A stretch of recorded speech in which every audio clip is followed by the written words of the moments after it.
As regras de recrutamento na Rússia são um pouco diferentes das da Ucrânia.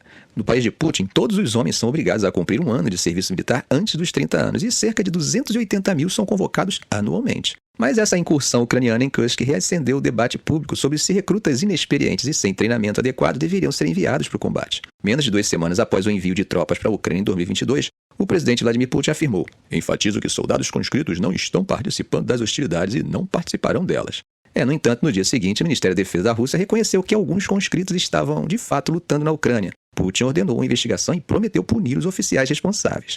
2 anos depois, investigações realizadas pelo serviço russo da BBC e pelo veículo independente Important Stories revelam que centenas de conscritos foram enviados para Kursk para defender a região contra o avanço ucraniano. Muitos desses jovens desapareceram ou foram capturados, e há relatos confirmados da morte de pelo menos 2 conscritos, com base em relatos postados por suas famílias nas redes sociais.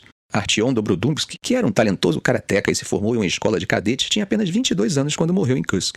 Outro jovem, Danil Rubtsov, convocado em dezembro de 2023, esperava se tornar um investigador de polícia. Ele morreu em 7 de agosto na região de Kursk, aos 18 anos. Quando questionado sobre os relatos de que conscritos estavam sendo enviados para Kursk e pressionados a assinar contratos militares, o porta-voz do Kremlin, Dmitry Peskov, disse o seguinte: "Na maioria das vezes, esses relatos são uma distorção absoluta da realidade.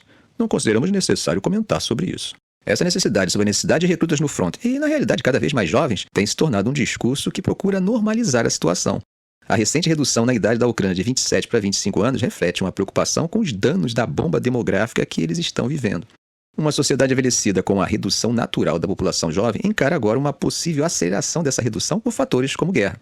A Rússia, que vive uma situação grave, mas sensivelmente melhor do que a ucraniana, enfrenta uma resistência social e política crescente que pode tensionar com a incursão ucraniana em Kursk. A pergunta que fica é: e os ucranianos como lidarão para manter o controle do território conquistado e conter o avanço no leste do país?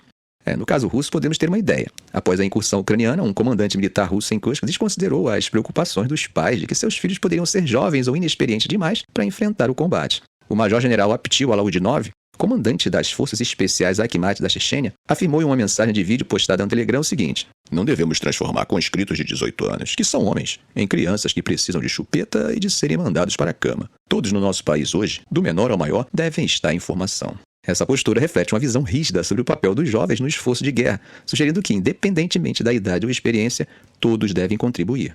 Bom, gente, agora voltando à situação ucraniana em seu próprio país, durante uma reunião em Bruxelas com os ministros da União Europeia, o ministro ucraniano dos Negócios Estrangeiros, Dmytro Kuleba, fez um apelo direto. Ele pediu que os aliados ocidentais, incluindo os 27 membros da União Europeia, autorizassem imediatamente a Ucrânia a utilizar as armas fornecidas para realizar ataques em profundidade em território russo. Segundo Kuleba, essa medida é crucial para manter o ímpeto da incursão ucraniana na região de Kursk. Veja o que Kuleba disse aos jornalistas ao chegar à reunião: "O que realmente importa é o momento certo, e é isso que está em causa hoje." Ele disse ainda que, embora publicamente ninguém se oponha aos ataques mais profundos na Rússia, na prática, não estão sendo tomadas medidas reais para permitir isso. Para ele, essa inação precisa ser evitada. Agora, gente, vale destacar que nem todos os países da União Europeia estão dispostos a apoiar essa medida. A Alemanha, por exemplo, que tem sido um dos maiores fornecedores de armas para a Ucrânia, e os Estados Unidos têm impedido o uso de mísseis de longo alcance e outras armas contra alvos em solo russo. E como temos visto, o Kremlin ter reagido com fúria a essa situação. Ele tem lançado uma série de ataques massivos de drones e mísseis contra as cidades ucranianas.